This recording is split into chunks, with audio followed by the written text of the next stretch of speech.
अजीजानो दे कायनात के कता सो सोच कई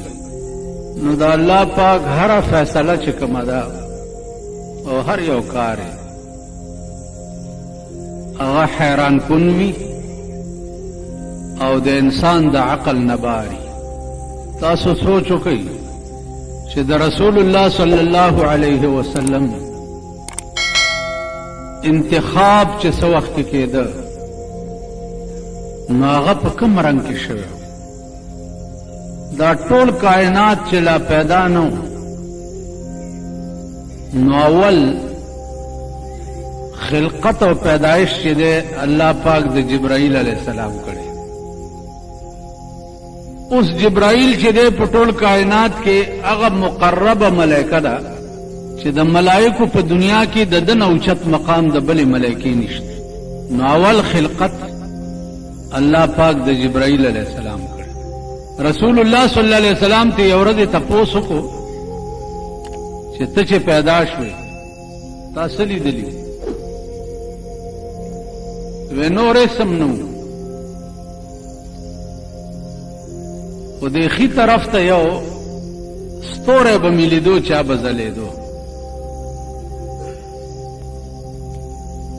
रसूलुल्लाह सल्लल्लाहु अलैहि वसल्लम वर्तो फरमायल छे जिब्रीला स्ताद पैदा के दो न मख के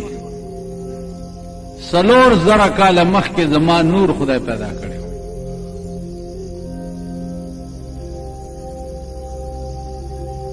सलोर जरा काल मख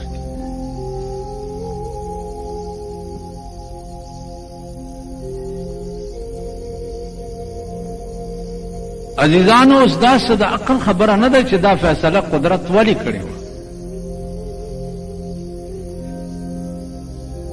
हम मालिक दे दा गफा ब्या च वक्त की मलाइक पैदाश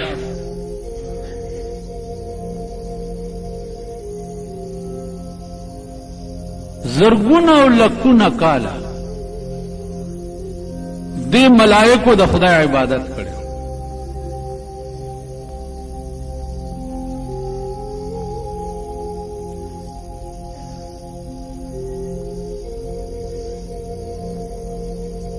दा वजवा च द इंसान द पैदा के दो इरादा से वक्त के खुदा पाको कनो मलाइको मुखालिफत को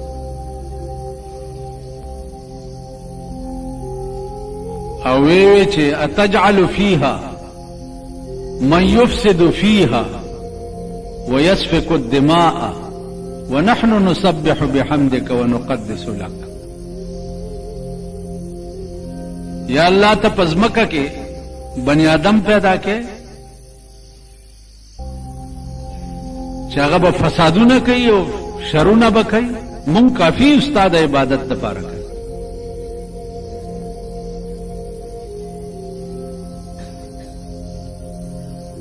उलमा लिखी च मलेको त सब पता हुआ च बने आदम बशरून और फसादू न कई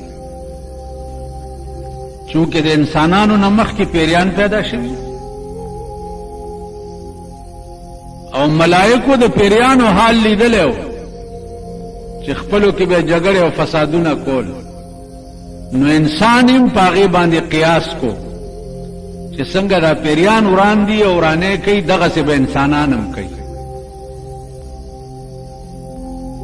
नुज़क मुखालिफत को चिया अल्लाह दा म पैदा कर अल्लाह और तविल इन्नी अअलम मा ला ताअलम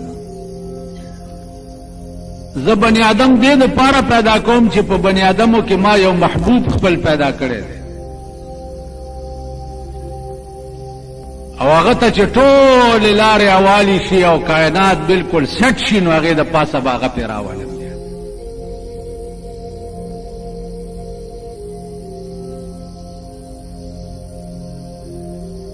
अजीजानो खबर सिर्फ द इबादत न वा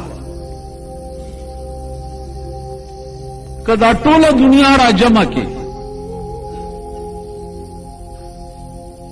और द अल्लाह इबादत कई नु द अल्लाह पर जात के सजियातोले निश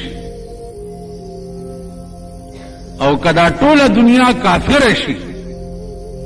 او د الله مخالفت کوي نو د الله ذات کې څه کمولی نشي. هر سړی چې څه کوي ځان لی کوي، که ښه کوي هم ځان لی کوي او که بد کوي هم ځان لی کوي، د خدای څه نشي کولی. هر څه د ځان.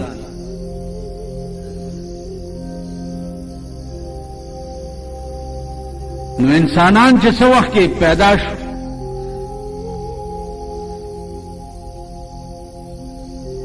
نو اول انسانو حضرت آدم علیہ الصلوۃ والسلام. اوس ګوره د آدم علیہ السلام لاش چې دی دا د څلور قسمه څیزونو نه جوړ دی: هوا، اوبه، اور او خاوره. دې څلورو څیزونو ته عناصر اربعه وایي.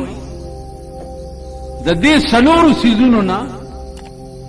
د آدم علیہ السلام د لاش تدوین شوی.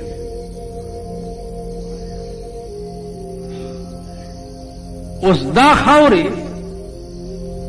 او دا څیزونه چې راوچتول ملائک ورله ورپسې،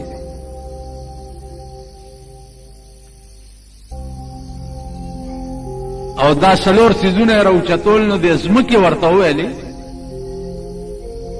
چې د خدای په خاطر مانا خاوره مه اوچتوه او بس ملائکې به ترې راځي. ولې؟ یا الله ستا نوم یې راته واغست. کېدا اسرائیل علیہ السلام دا څلور مقرب ملائکی دي. اول پیدا شوی جبرائیلو، بیا میکائیل دی، بیا اسرائیل دی، بیا اسرافیل دی. دا څلور ملائک.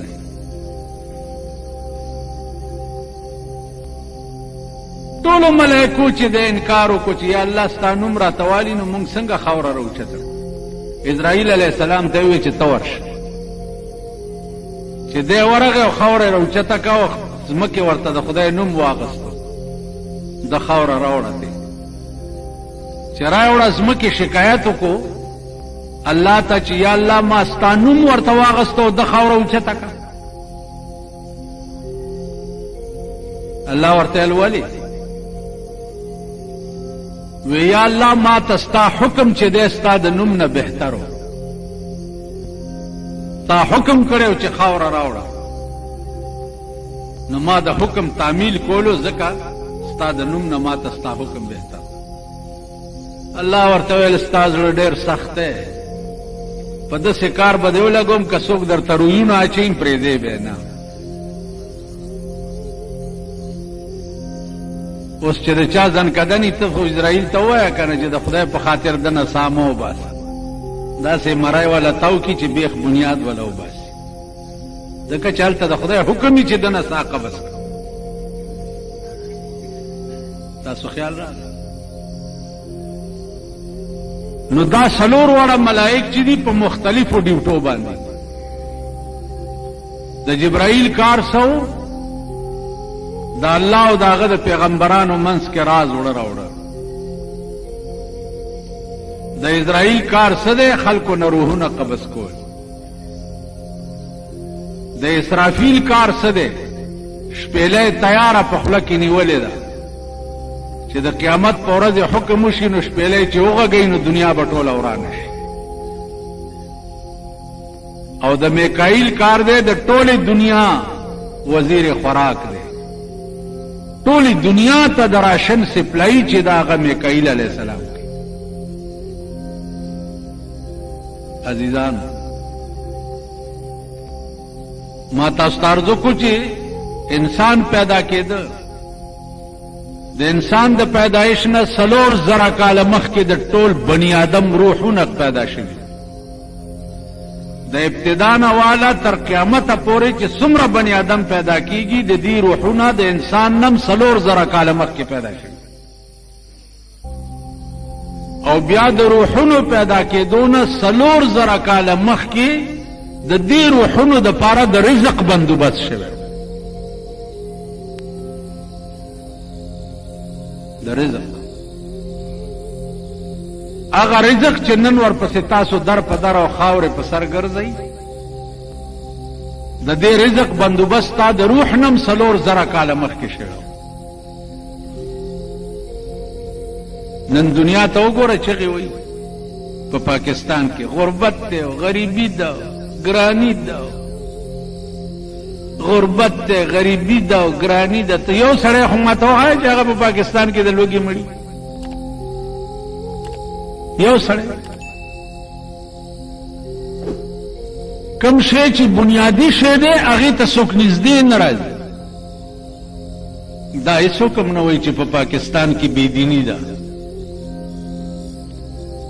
د اسلام او د دین جنازه ووته د پاکستان نه جنازه یې ووته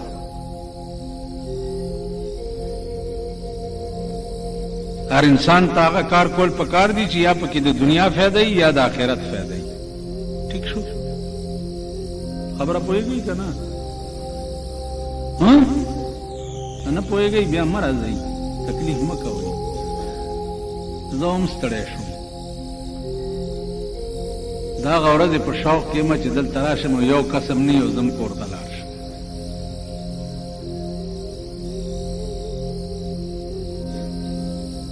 هغه کار انسان ته کول پکار دی چې یا پکې د دنیا فایده یا پکې د دین فایده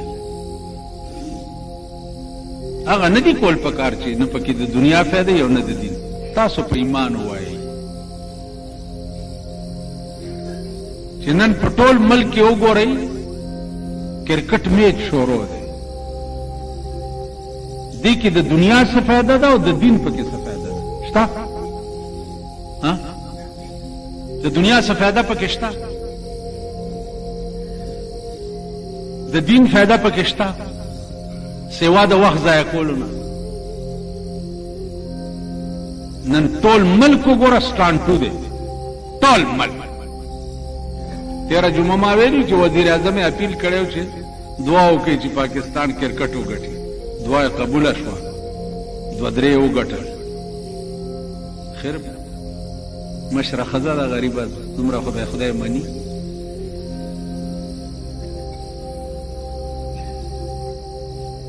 تاسو خیال وکړئ ټول ملک سټانټو دی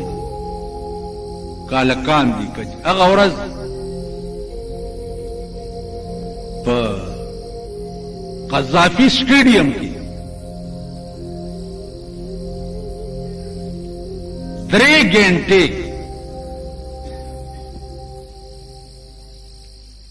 جاوید میاداد ته جنکۍ ګډې شوي 3 घंटे لاسونه یې پړکول او ورته 3 घंटे ګډې دي او چغې ووالي چې وزیر اعظم عمران خان زنده باد اوس ښځې د عمران خان د وزیر اعظمۍ خوب ګوري ښځې آینده به زمونږ د ملک د حکومت انتخاب ښځې کوي هلته ښځې ولا حکم ورکو چې 2 ووټه به یې د یو ښځې خدای وایي یو ووټ به هم نشته د ښځې اډو ووټ نشته په اسلام کې زمونږ لیډران وایي چې دا 2 ووټونه نه دي پکار خدای دې په تڼاکو سټکورې که نو یو پکار دی کور دې وران شه خدای دې هلاک که چې هلاک شي یو شته د ښځې د ووټ تصور شته په اسلام کې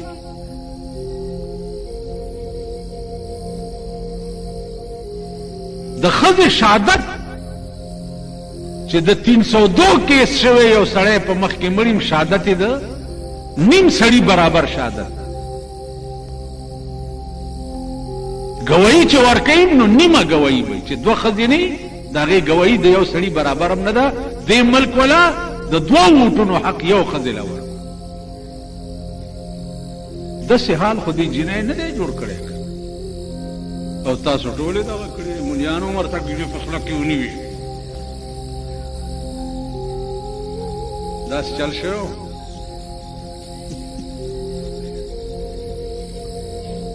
دلتا بس خان دی نور د ځمکې لاندې چې شی ډېر بخی نور په ډبې نه یو نه په خبره پوهېږي یو نه پې پوهېږي دلته په دې میچنی روډ باندې یو ځای دی هغې ته چوڼا چوڼی وایي څه ورته وایي چوڼا چوڼی میچنی روډ باندې چې ځې نو دغه ځای کې یو لار وتې ده اسن ګړی طرف ته په دغه ځای کې یو چینه وه دا د اورېدو خبره درته نه کوم زه وله تلی یم ما لیدلې ده یو چینه وه نو په هغې کې هندوانو تالونه جوړ کړي وو او د اتوار په ورځ به هندوان وله راتله او لمبل به یې پکې نو هندوان به م راتله او ښځې به م راتلې نو د هندوانو میله به وه په دغه چوڼا چوڼی کې نو ښځې نر هندوان به چې دی بربنډ په دغه چوڼا چوڼی کې ګډېده دغه منظر مې بیا په صدر کلب کې م لیدلی و چې د جشن پاکستان په شپه باندې یو پاگل ډانس کېدو د صدر په کلب کې او زه په بجلیګر کې ومه نو یو ایس ډي او زمونږ هغه راته ووایي چې راځه کنه صاحب یې ورته وی راځه چې درته نن تماشه وښیم نو په جیب کې بوتلمه چې ومې کته نو په هغه صدر کلب کې تلاو دی په هغه تلاو کې پاگل ډانس کېدو نو ښځې او نر بربنډ مې ولیده چې ګډېده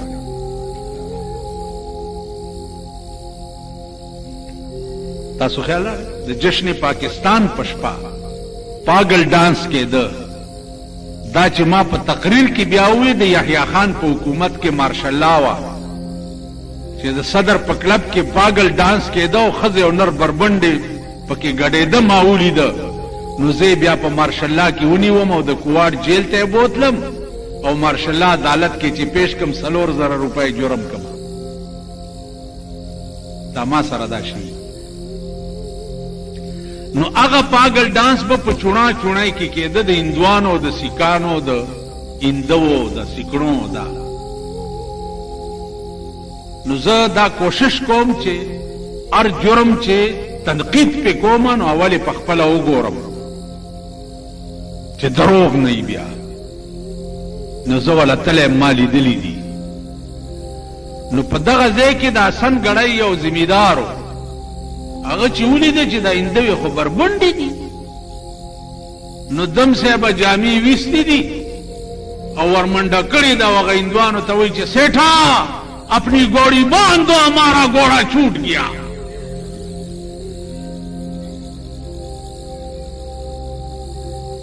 نو هندوانو آئیں پائیں جوړ کړه خیر هغه راله هغه زمینداري ونیو کینې هغه هندوې رانیوي نو مونږ هم صاحب اپنی گوڑی باندھ دو ہمارا گوڑا چھوٹ گیا یو حال جوړ دی صاحب حال جوړ ورشي مازیګر مانځنه پس حیات آباد شریف وګورئ حیات آباد د معززینو ځای معززین نن سبا معزز هغه زن طلاق ته وایي هغه زن طلاق ته چې ښځې او لوڼه یې بربنډې د شپې په سړک وګرځي په حیات آباد کې په صدر روډ باندې په شفیع مارکیټ کې ښځې دکاندارانو سره انګتې اچوي هغه زن طلاق ته معزز ویلی شي خو چې دولت او پیسې ورکړي نن هغه د معززینو د حیات آباد شریف مازدیګر مانځنه پس وګورئ چې سالي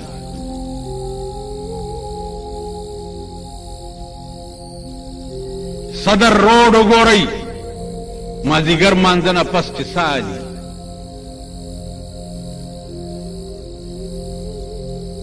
تاسو خیال راکړئ نو عزیزانو اوس موجوده وخت کې ستا د ملک ټلویزیون چې دی دا چاته وایي هسې زه پاګل یم ځان ستړی کوم ستا د ملک ټلویزیون چې دی دا ډیشنټینې وغیره چې راغلي دي ستا د ملک ټلویزیون هغه ډمتوب په ټلویزیون شروع کړی دی چې پناه په خدای ده ولی وای کومګه دا شورو نه کو خلک به ډیشنټینا ګوري بیا زمونږ د ټي وي وقار ختمي زمونږ ټلویزیون به بیا سو ګوري نه نو دوی چې په ټي وي کوم حال شروع کړی دی الله دې امان راکړي 24 घंटे په ګډا الکان او جنکای یو ځای ګډي په د خدای بندگان دا اسلام دی ته وایي د مسلمانی دا شی دی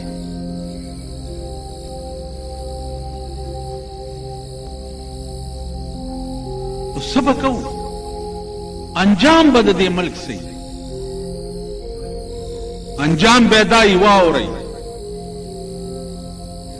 یو د کابل دیهات دی کلی یو غرونه دي هغه صفا مسلمانان یو د کابل خار او خار د کابل خار چې او هغه یورپ شرمولو یورپ لندن شرمولو قدر کې کابلیان ناس دي نو دوی ته پته ده لندن شرمولو د لندن انګریزان بم کابل ته راتله د عیاشۍ دپاره بیا د کابل بادشاهانو چې کوم ځایونه د عیاشۍ جوړ کړي هغه ورشئ فی الحال وګورئ د الله گرفت او د الله د قهر په پکړ کې چې کابل راغی نن سال دی څوک خلاصولی شي یویشت لکه خو د روس او د کابل جنگ چې و په هغې کې قربان شوي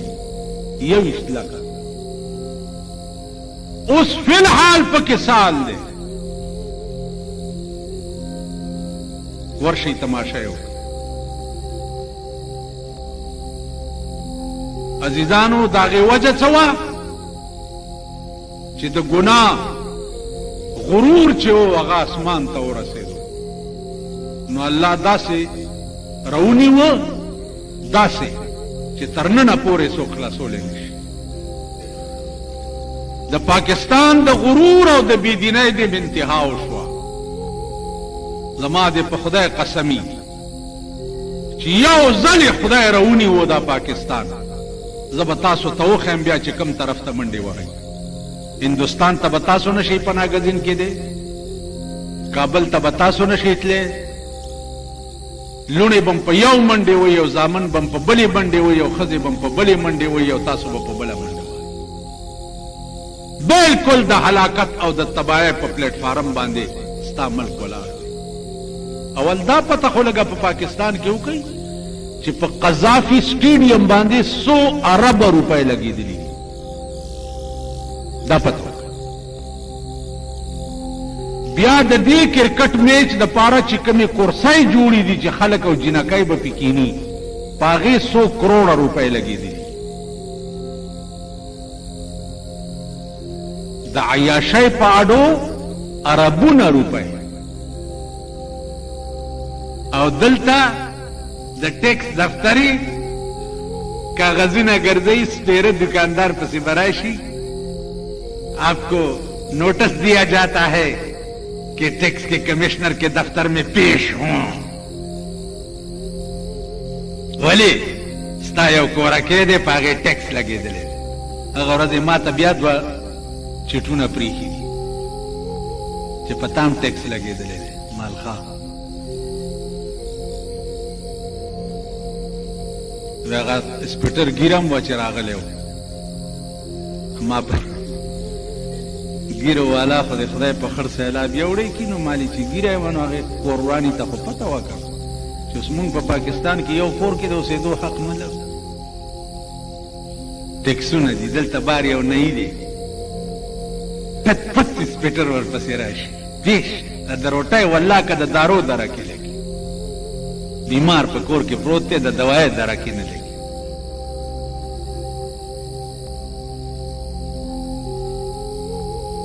نو خدای رانیولی یې انشاءالله العزیز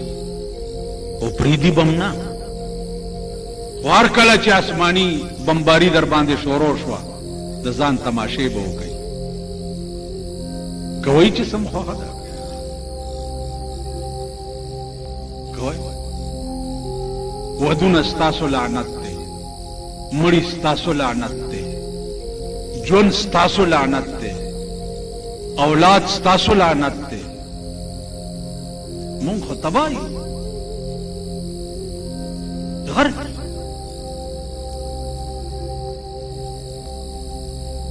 دا کومه کمره کې چې تاسو ناست دي دا لاندې څه شی غوړېدلی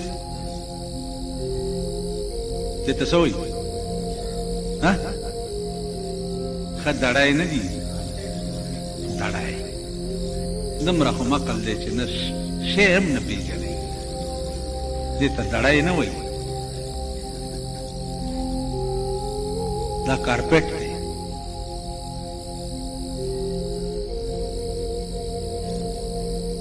دې ځای کې یو سړی مړ و خدای دې وبخي د هغه کال پوره شو زامنو یې خیال کړی دی چې د پلارم کال دی او خیرات کول غواړي څه به وریجې پخې او خلق به راغواړي او په دې کې ثواب نشته دې جومات کې کارپېټ وغوړوه چې پلار پسې هم صدقه جاریه جوړه شي دا د هغې زامنو کړی زما خو عقل وخوځېدو چې زه چې څه ویمه نو هغه نراله کار قدرت ما ته په سترګو وښود چې مړي پسې خیرات چې کوئ دغسې کار وکئ جومات له صفونه جوړ کئ زما تره مړو 2-3 کاله مخکې نو ما دلته نه ځان سره شپږ پکي واغسته زمونږ د کلي جومات کې پکي نه وو مې هلته کوز کړه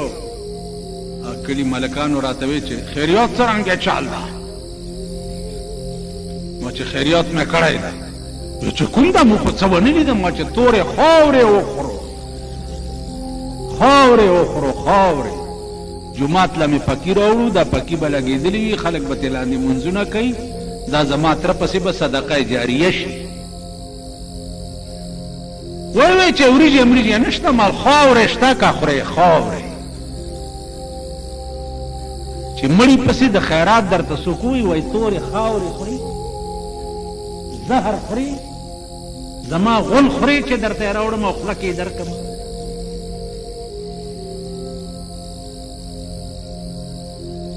دې خلکو باندې خیراتونه ښه واده دی صاحب اخوس ښځې نر ټول ډمان شي ما درته ویل چې هغه یوه معشوقې خپل عاشق ته وایي چې څه حال دی هغه ورته یو زخم نه دی چې به جوړ شي یو زخم نه دی چې به جوړ شي 1000 زخمونه مې په زړه دي مړ به شم یو زخم خو نه دی د دې ملک چې ته علاج وکړې که که غریبان آپ یو قسم په نالت دی که مالدار دی آپ بل قسم په نالت دی که لیډران دی الله دی امان تاسو نن اساس اخبار وګورئ اساس اخبار په اساس اخبار کې لیکلي دي چې د اسمبلی خدای خبر چې 16 فند ممبرانو ووالو هغه ممبرانو نامې که درته اوس والم خپو لاندې به م ځمکه وتښتي زمک اور سڑے بس ہو ہو ہو ہو ہو ہو ہو لکه د اوږې غوی په شان به سترګې رهي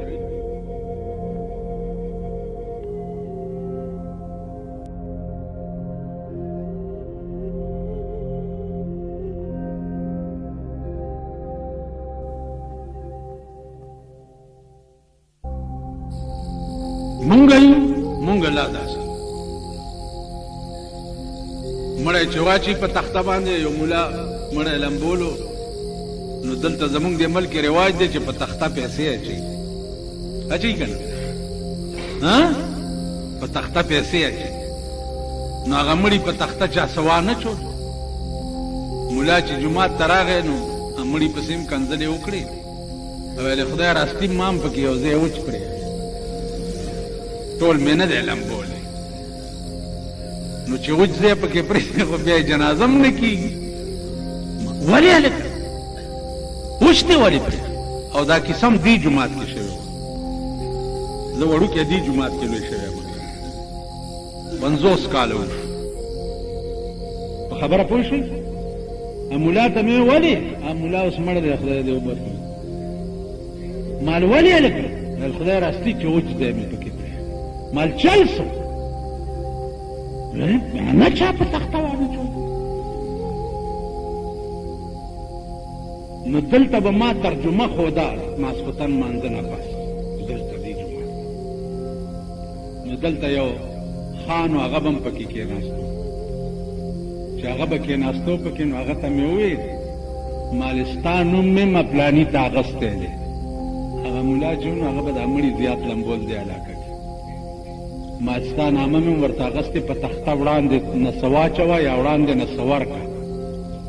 نو هغه به چې په دې لاره کې کور دی نو چې هغه ملا به ولیدو نو کور ته به یې منډه کړه مال ولې ویلې بس ما ته ګوري چې کله به یې ولمبوم ګوري راته وی چې دی به کله ولمبوم مال خو څه ورکړه که نه مونږ هم دغسې که ما نه دا تمه کوي چې بجلیګر ملا به مې جنازه وکړي چې څه ورنه کړمه خدای ته جرګه وکړي چې یا الله چې څه ورته ونه وی بجلیګر ملا لدی چې څه ورکړي نه به چې یا الله داسې په سلور بول کا چې د ده بیخ بنیاد وباسي بیړي والا غرکړي او چې څه راکړي نو د اخون بابا مړی مړی را روانو په لاره او دلته یو طالب و را سره نو لسو لوټې ورکړی په څښا کې ما ته وایي مولوي صاحب مالام ویل هر سړی خپې وغځوي چې زه مړی دې ته وایي دې لوټ ته خو لږ وګوره مونږ هم دغسې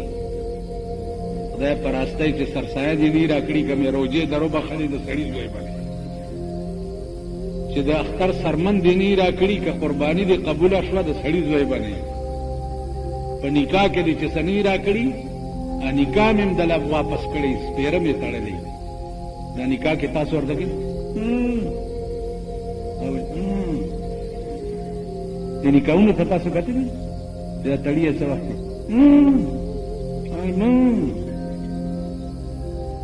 نکاح دې په شرمونو شرمېدلی مړی دې په شرمونو شرمېدلی واده دې په شرمونو شرمېدلی ژوند دې ټول تباه او برباد تا ته چې خلک ګوري څه بدل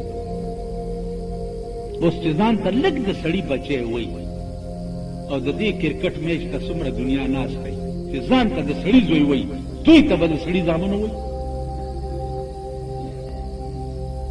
نو نن د سړي زامن ورک شو بس چې ورځ تېرېږي ایمان مې مضبوطېږي هغه د درېوال په خبره باندې چې ما ورته ویل حاجي صاحب ته ما چېرې په خندا ونه لیدې ما ته ویل استاد چا ته وخاندم د سړي زامن ورک شو چېرته د سړي زوی وي نو سړی ورته وخاندي که نه د سړي زامن ورک شو نو خاندي چا ته نن ټول په دې قهر اخته سوچ وکړئ زما په خدای قسم دی چې د حدیث شریف کې راځي چې د قبر ړومبی ګزار چې دی د ملایکو ړومبنی ګزار مړي له هغه دومره سخت وي چې د دې مړي وایي چغه په مشرق او مغرب کې واورېدی شي ړومبنی ګزار یې داسې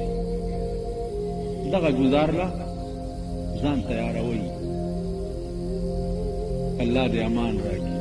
ځکه چې زمونږ ژوند داسې نه دی چې زمونږ خدای ته څه وخت کې پیش شي او راته وایي چې دا ستا لین ټیک دی مونږ ژوند داسې نه دی نو خدای دې امان راکړي او خدای دې پرده ساتي عزیزانو دا الله هر یو کار ته ګورئ حیران کړي دی اوس بېله خبره ده چې مونږ ته احساس نه کېږي یو ګناه ده او یو احساسي ګناه دی ګناه به مونږ نه وشي لیکن په ګناه پیمانتیا چې ده هغه د ټول ملک نه ووتو ټول ملک نه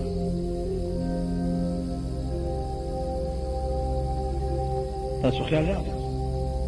ټول ملک کې وګورئ په ګناه څوک پیمانه کېږي نه که بایسکوپ ته لاړ شي پیمانه کېږي نه که د ډمتوب دکان دی ویستی ټوله ورځ پکې خوشحال ناست دی خپېمانه کېږي نه چې دا زه غلط کار کوم که بلو پرنټ یې چلی خپېمانه کېږي نه چې دا زه غلط کار کوم که ډمتوب کنجرتوب ته ناست دی خپېمانه کېږي نه چې دا زه غلط کار کوم نو ګناه خو پرېږده چې هغه احساسي ګناه هم د دې ملک او د دې قوم نه وه نه ښځو ته کېږي او نه نرو ته کېږي نه مونږ ته کېږي مونږ پیران په خلوت کې ناست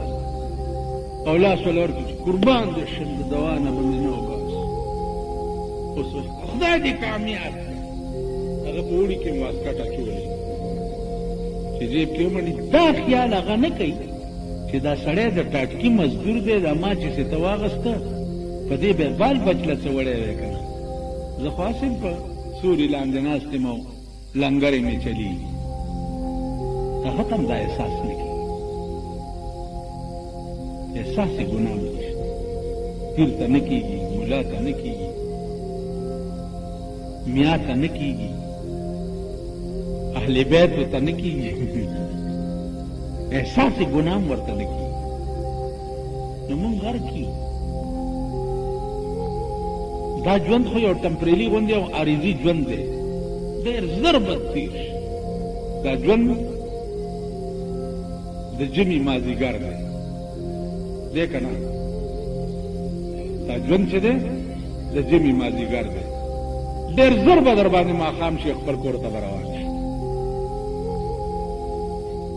او خپل کور دې کوم دی هغه قبر دی هېڅوک به در سره نه وي سوا د خدای د ذات نه نو چې خدای سره دې په دنیا کې ورانه پاتې شوي نو په قبر کې به دې په کار څنګه راشي